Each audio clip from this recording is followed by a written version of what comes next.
Hi, this is Dee with Backpack Journeys. I thought I'd do another video about hacks or tips for long distance Amtrak train travel, and I say long distance being over a day. I had a video like this before, and one of the viewers, thank you very much, told me that I was showing some of my personal information. I tried to blur it out and I messed up editing it basically, so I'm going to do it all over again. I'm getting ready to go again. Since I have started my channel, I want to thank everybody who has watched it, and I hope you continue to do that. I'll have some tips as the more I travel.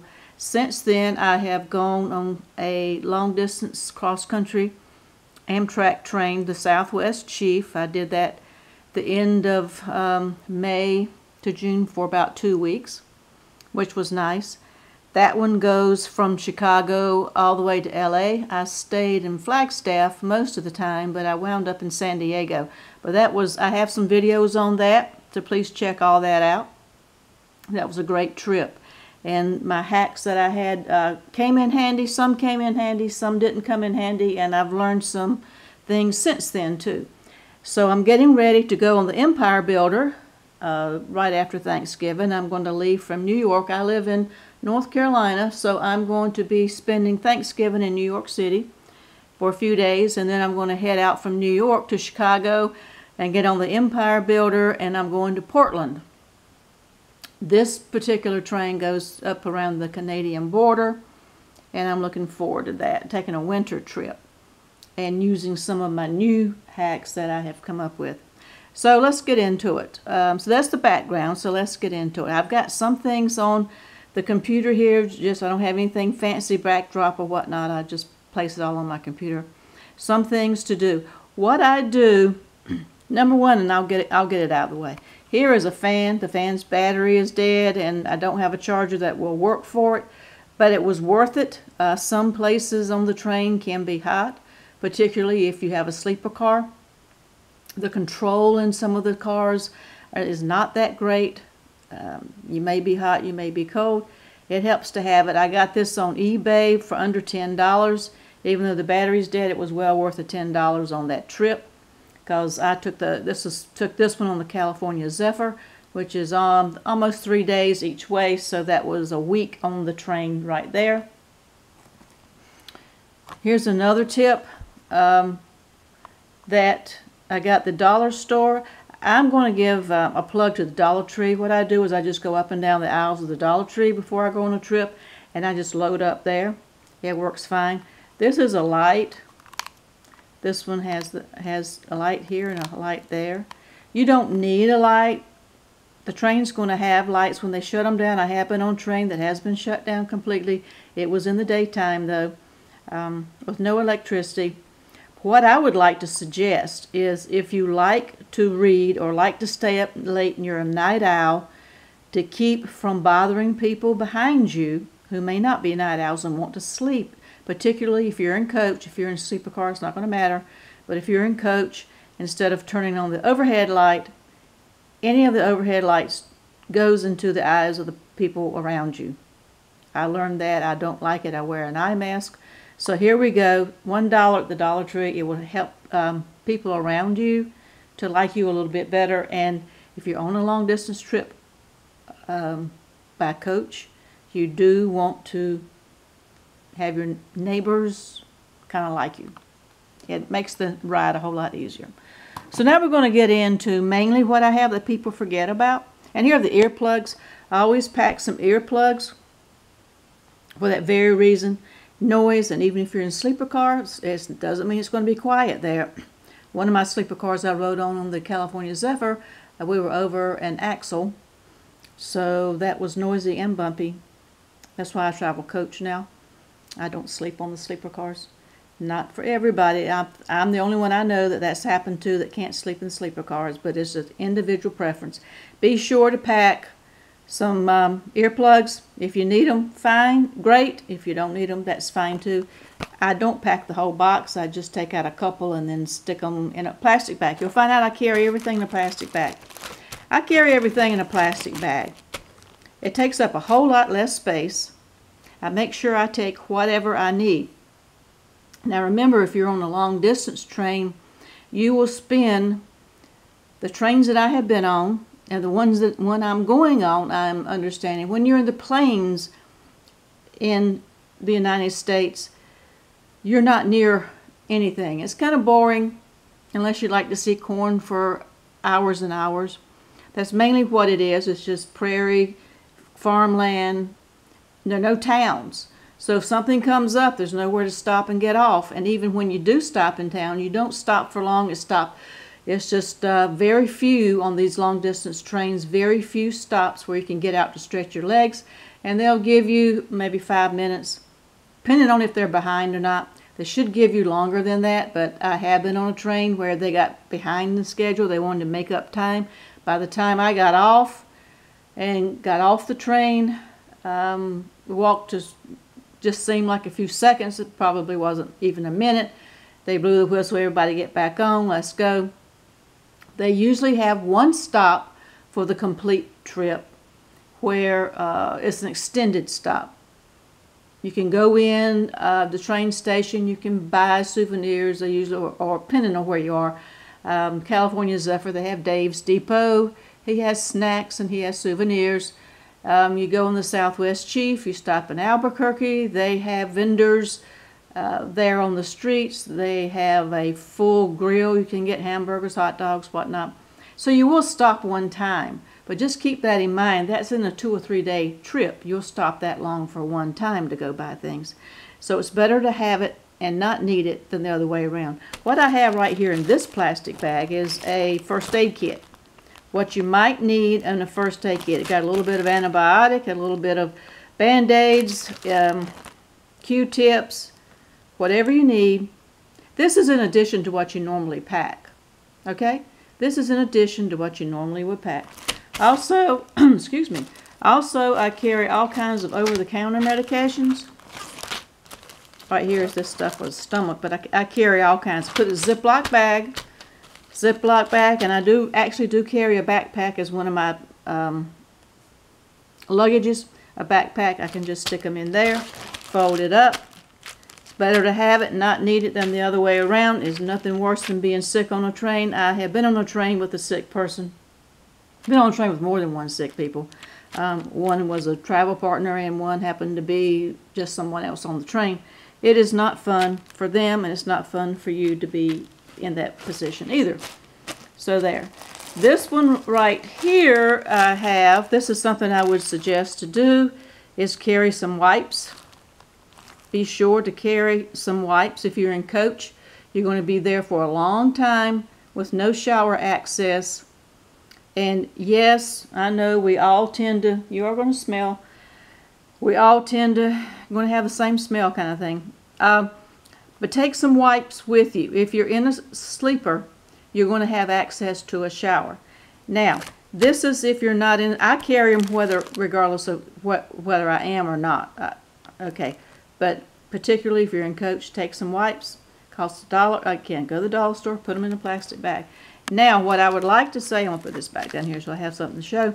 Now, what I would like to say about all this is that if you're in a sleeper car, you have access to a shower. Here's another tip.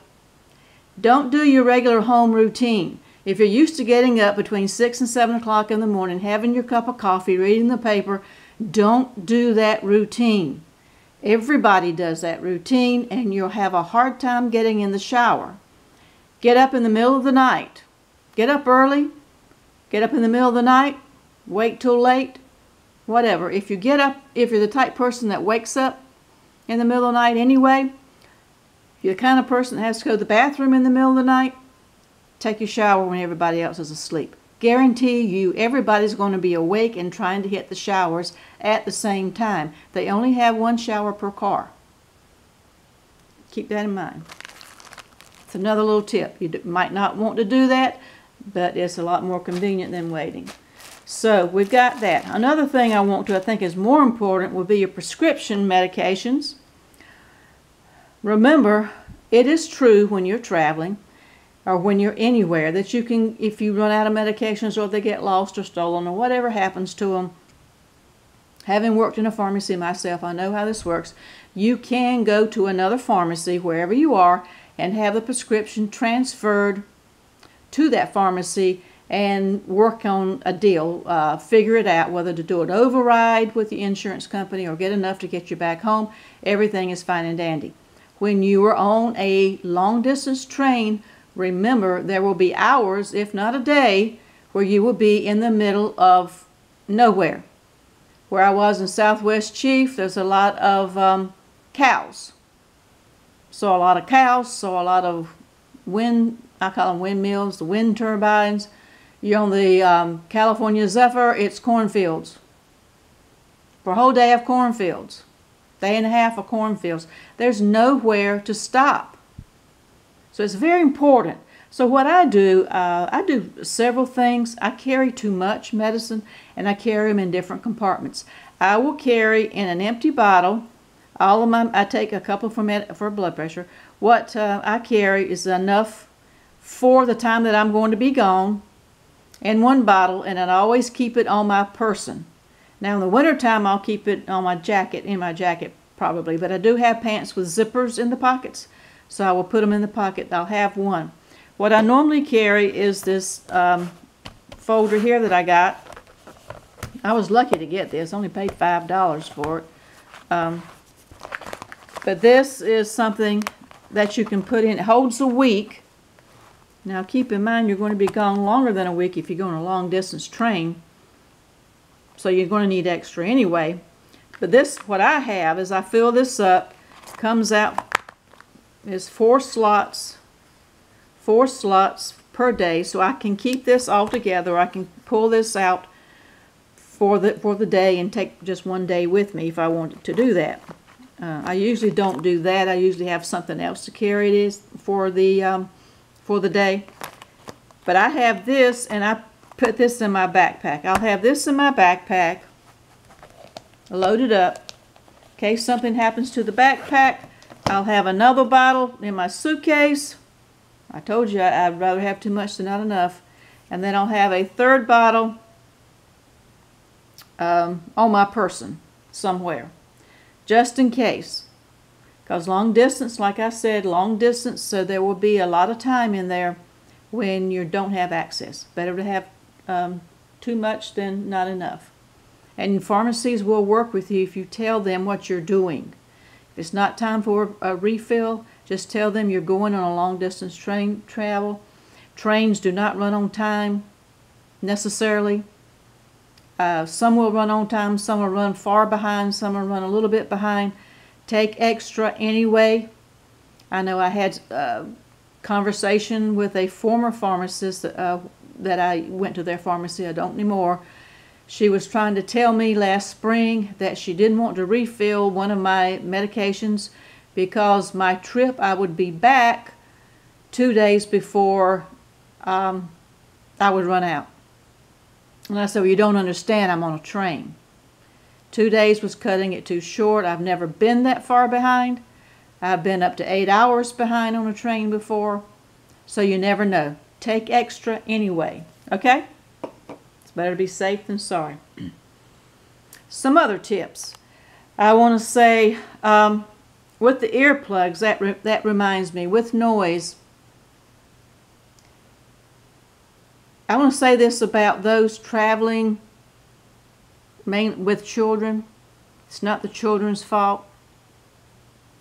If you're traveling with a child, a small child, and even if you're traveling with yourself or anybody, I would highly recommend that you take a trial run on a train, short trip, could be just to the next town and back, or just to the next town, have somebody pick you up. On a short train, try that before going on a cross-country train. Cross-country trains are like a marathon. I've been watching quite a few videos on YouTube lately about those on the Appalachian Trail through hikers. And a lot of what they go through physically, I think I went through on the train. It's not that easy a deal. It's not a cinch. It's not an easy deal. Be in shape. Have had some experience on the train. Know what to expect. Be flexible. particularly 100% particularly do that with children. I was on the train, the Southwest Chief, last spring with a toddler. I would say he's probably no more than 2, he just turned 2. He was not vocal, and I don't really know why, but he squealed for 2 days. He squealed, literally squealed. He had never been on a train before. Sometimes it's kind of traumatic for kids, it's boring for kids. Sometimes the ear pressure they have to pop, just like on an airplane or in a car when you go, we were going in the mountains, going in altitudes. He was uncomfortable. Everybody in that car was uncomfortable. Was not his fault, though. Another thing to do is have something to do for the children and for yourself that doesn't require to be plugged in. Yes, Amtrak has Wi-Fi. No, it doesn't work most of the time on a cross-country or a long distance, doesn't have to be cross-country, a long-distance train ride. Most of the time you will not have Wi-Fi. Unless you're someone like me who can look out the window and watch the scenery for hours and, as the saying goes, watch paint dry. I can do that. It calms me down. But unless you're like that, take something else to do. Take a book, not an e-book. Take a regular book to read. Take puzzles to read. Take toys for the children that don't require any kind of Wi-Fi. That was the problem with the toddler that I was traveling with. They had games for him on his little iPad or whatever. We didn't have Wi-Fi. He had nothing to do. They were supposed to sit still. He squealed the whole 2 days. I felt sorry for him, and I didn't stay in the car that long, to be perfectly honest. So you want to be good. You want to be good stewards of the train. You also want to be good neighbors while you're there. Okay, other things that I have. I'm going to think, I said this in my other video of how to get a rail pass, I think, but I will tell you, food. Now, food is interesting.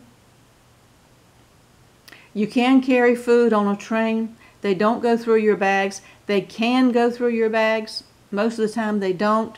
I usually carry quite a bit of food. I'm going to stop doing that. Simply because I found other ways of doing it. I don't need to carry, if I'm going to be gone 2 weeks, I don't need to be carrying 2 weeks worth of snacks. Sometimes I run out also. Then I went hungry. But carry snacks, excuse me, carry snacks that I'll keep. I found out a good snack that I love from the Dollar Tree that I found out that some of the hikers and bush backwoods hikers do that I see on YouTube carry. Which made me feel good that they carry the same thing I do. There is a snack. It's peanuts, raisins, and chocolate chips. That will fill you up. It will keep you from being too hungry. Just take a bag or two, a big bag, Ziploc bag, of that. Peanuts, raisins, and chocolate chips if you're not allergic to nuts. That is a great snack to take. But take a snack. Take some snacks. They do have cafe cars. They do have dining cars. The food on the train tends to be expensive. You can go to the dining car. If you're in a sleeper, you get food with your price of your sleeper car. You do get a meal. Now, when I went on California Zephyr a year ago, then anybody who was in coach also could go and eat. There weren't really any restrictions. Now there's been cutbacks, and there's less food on some trains. When I was on the Southwest Chief this year, I noticed that the people in coach didn't always get the option to eat in the dining car. So that's not always an option. Sometimes the cafe car will close early. That happened to me. I went almost a whole day without eating because I missed the dining car closed early. I said I was coming into Washington, D.C. I said, well, they have a lot of food, and they have a huge food court. It's great places. But the train was late, so I didn't have a chance to go into Union Station in Washington, D.C. I had to go directly to my next train. So it was almost a day without eating. I was eating lunch at dinner time. They get my hot dog from the cafe car. I get hot dogs and yogurt because that's the cheapest thing there. I think they're like $2.50, but it might be a yogurt's $2.50. The hot dog might be $5, but that's the cheapest thing there. Okay, let's see what I have here. Don't want to tell you. This is nice. I did not use this last time, but this goes to plug in for your electronics. Again, Dollar Tree, $1. I paid for this. It does work. I didn't need it. I am going to take it. Yes, there's an outlet. In coach, there's an outlet per seat. So there are 2 seats on each side of the aisle, so there's 2 outlets. And then in the sleeper car, there's 1 outlet. I'll tell you, there's just 1 outlet in the sleeper car. If you've got multiple electronics, and the person next to you in coach, for instance, wants to work and they've got their computer out, and they'll have it plugged in, it doesn't leave much for you. I take my camera and I take my phone, so I need 2 plugs. So when I am, I usually go to the lounge car, what people call the observation car. Not many people use those plugs, so you can go and plug in all you want to. But this is cool. You just plug this in one time, and then you can plug up what you want to if you have multiple electronics, because you only get 1 plug per seat, and the sleeper cars, the roomettes, I know, have 1 plug. Okay? So, I know there's probably other things that I needed to tell you about. Right now I don't have anything on my counter here to show you what to do and what not to do. But these are, the main thing here, you have the alcohol. Oh gosh, this is probably the #1 question that I've seen. Is alcohol, and I've just got the little individual because that's a good thing to carry, is alcohol allowed on Amtrak? The answer is yes and no. Amtrak sells alcohol. They sell beer, wine, and liquor like this. Spirits, I guess you're supposed to call it spirits. They do sell that. Again, it's expensive. My seatmate on my first train that I went on last spring, she went and got a mixed drink to help her sleep, and she came back and kind of laughing, and she told me she paid $16 for it.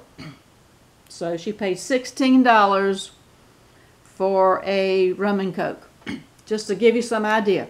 So if you have a sleeper car, you are allowed to bring your own alcohol. If you have a coach seat, you are not. Let me repeat that. If you have a the rule is from Amtrak, the rule is if you have a sleeper car, you can bring your own alcohol to use in your sleeper car. If you have a coach seat, you are not allowed to bring your own alcohol. I will also repeat, they usually do not go through your luggage. If you are drunk and you act like you're drunk and you're loud and rowdy, usually you get kicked off and escorted out, and the police will be glad to take care of you. I have seen that happen. On the same train a year later, I saw 3 guys in the lounge car with a pint of liquor open out in view in front of the conductors and everything, drunk as I don't know what, cursing up a storm, you know what, and nobody said a thing. I guess it depends on the train. Don't try to get on the train with a case of beer or that kind of stuff. Be discreet. Be discreet whether you have a sleeper car or if you want a coach and try to sneak it on. Use your discernment. However you want to do it. These are small. They fit most anywhere. If it helps you sleep, or you can go and buy it. I think a beer is $5, I want to say. But that was $16 for the rum and coke. Just to give you an idea. So yes, it's allowed, and no, it's not allowed. Use your discernment. And in joking and jest, I always say take bail money just in case. So there it is. I hope you like this video. I am pleased that you're getting something out of the videos I'm doing for here. Comment if you like it, and share and subscribe to the channel. I'm going to be doing more traveling, as I said, in a month, and then probably won't be doing any more long distance traveling for quite a while. Got to recuperate. I have other trips planned that aren't this long in my head, planned in my head. So we'll see how that goes. I will tell you a little story though. I don't know how I'm going to get through this. I went to get my rail pass for this trip, and I don't know how it happened. I do know how it happened. I looked into it. But the Amtrak charged me for 10 tickets instead of 1. So I'm getting that straightened out now. I was charged over $4,500 by accident, so I've got to look into that again tomorrow to make sure it's totally taken off and my credit card has been blocked as fraud. So anyway, those things do happen. That was an accident. But I'm not going to plan any more trips after I get through this one because I got to clean up. So I'm glad you have enjoyed it.